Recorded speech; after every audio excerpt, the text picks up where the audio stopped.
सम्पूर्णमा हार्दिक स्वागत गर्न चाहन्छु। म सन्तोष काया। प्रगतिशील युट्युब च्यानल हेरेर बस्नुभएका सम्पूर्ण दर्शक श्रोताहरूमा हार्दिक स्वागत गर्न चाहन्छु।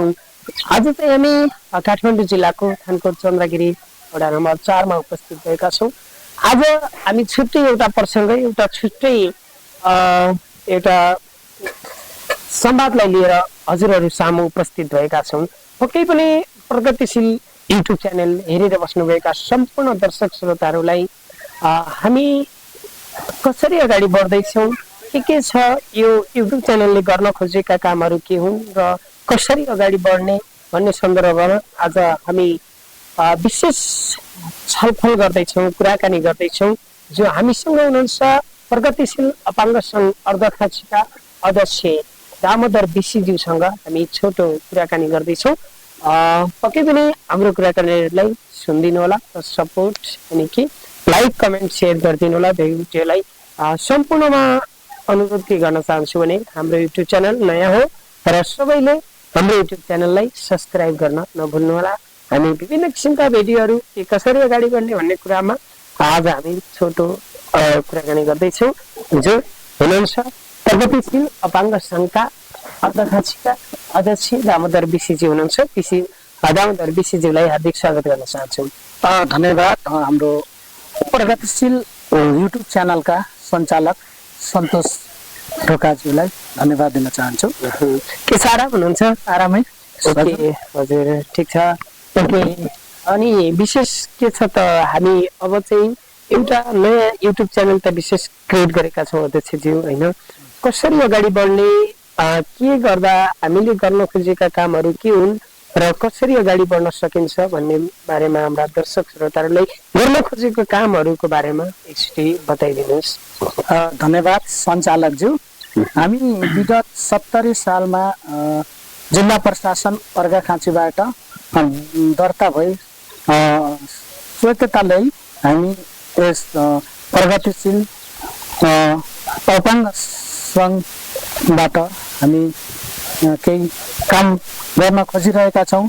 अपाङ्गता भएका व्यक्तिहरूको हक अधिकारको लागि लड्ने विभिन्न किसिमका तालिमहरू, अगरबत्ती तालिम, मोमबत्ती तालिम, फिमेल हर्पिक तालिम लिने योजनामा छौँ। अहिले हामी काठमाडौँमा सानो एउटा समूह गठन गरेर अगाडि बढ्ने प्रक्रियामा छौँ। थानकोट चन्द्रगिरी नगरपालिकासँग समन्वय गरेर हामी केही काम गर्न सक्छौँ भनेर हामी अफिस व्यवस्थापनमा लागिरहेका छौँ। त्यसैले हामीहरूलाई तमाम देश विदेशमा रहनुभएका आमा बुवा दाजुभाइ दिदीबहिनीहरू हाम्रो युट्युब च्यानललाई हेरेर हामीलाई सहयोग र सपोर्ट गरिदिन पनि अनुरोध गर्दछौँ र लाइक कमेन्ट सब्सक्राइब गरिदिन पनि अनुरोध गर्दछौँ। हामी यो पहिलो भिडियो अपलोड गर्दैछौँ आज।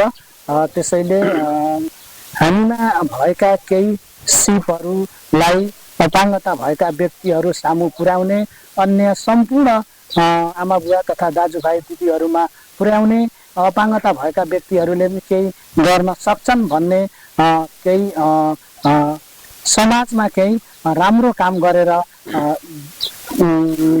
अगाडि बढ्ने प्रक्रियामा छौँ सन्तोषज्यू। ठिक छ, एकदमै राम्रो काम गर्न थाल्नु भएको छ, होइन?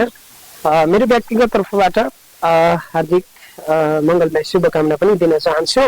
र अर्को कुरा, हामीसँग कतिजनाको टिम छ, विशेष गरी तपाईँहरू जस्तै अपाङ्गै व्यक्ति हुनुहुन्छ, जो दृष्टिबिन व्यक्तिहरू हुनुहुन्छ भन्नुभयो।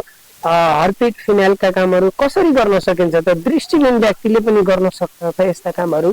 हजुर, दृष्टिबिन व्यक्तिहरूले गरिरहनु भएको छ, होइन? विभिन्न अब तपाईँहरू सम्पूर्णले अगरबत्ती लिएर मार्केटमा हिँड्नु भएको देख्नुभएकै होला, होइन? हजुर। अनि फिमेलहरू हर्पिकहरू सबै लिएर हिँड्नु भएको छ।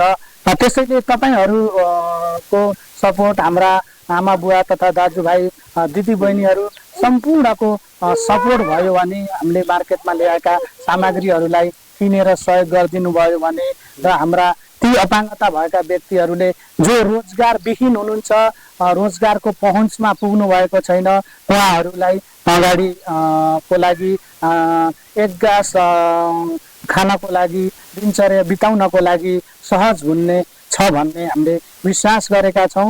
त्यसैले हजुरहरूले हाम्रो सामग्रीहरूलाई अथवा केही हामी अब बिस्तारै मार्केटमा आउँदैछौँ, त्यसैले हाम्रा यी अपाङ्गता भएका व्यक्तिहरूले उत्पादन गरेका सामग्रीहरूलाई एकखेर प्रयोग गरेर हेरिदिनु होला भन्ने सम्पूर्णलाई हार्दिक अनुरोध गर्न चाहन्छौँ।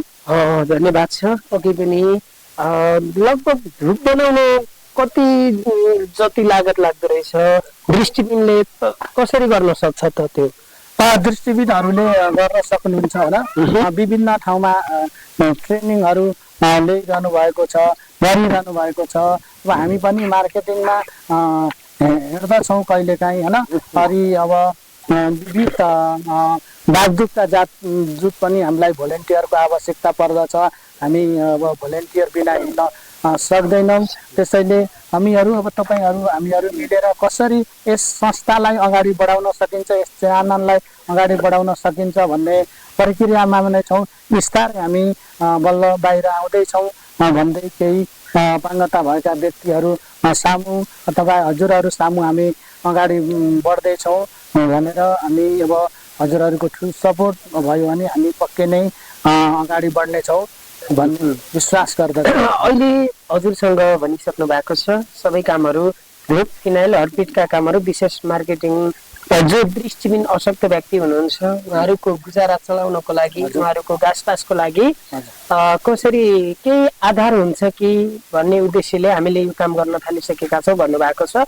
तपाईँसँग लगभग टिम कतिजना हुनुहुन्छ त? हामीसँग लगभग साथीहरू भोलिन्टियर र दृष्टिबिन गरेर 5-7 जना छौँ अहिलेको लागि।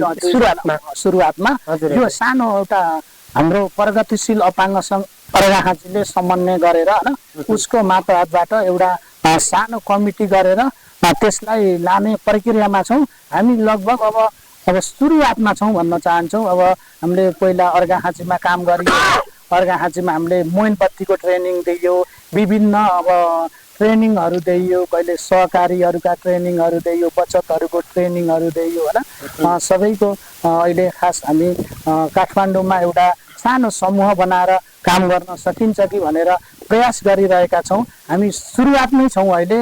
हामी 5 जनाको समूहबाट अब 2-3 जना भोलिन्टियरहरू लिएर अगाडि बढ्ने सोचाइमा छौँ। ठिक छ, एकदमै राम्रो सोच राख्नु भएको छ। सबैलाई एउटा भनौँ न अशक्त अपाङ्गहरूलाई सिप दिनु एउटा राम्रो कुरा हो, उहाँहरूको घाँस कपासकै लागि केही पनि होइन। ओके, ठिक छ।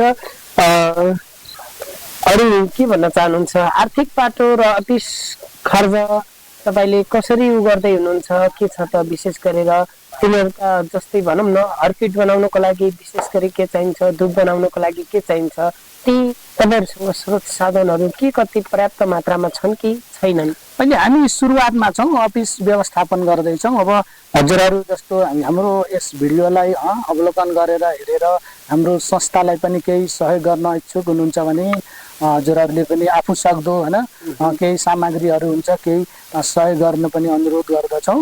र हामीसँग अहिले एउटा रुम मात्रै लिएको छौँ, त्यस उपलब्ध भएको छ।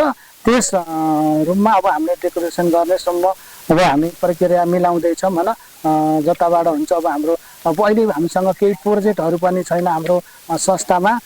यदि प्रोजेक्ट भयो भने र हजुरहरूले कुनै यस हाम्रो युट्युब च्यानललाई हेरेर हामीहरूलाई केही सहयोग गर्न सक्नुहुन्छ अनि पनि हजुरहरू पनि सहयोग हात अगाडि बढाउन सक्नुहुन्छ।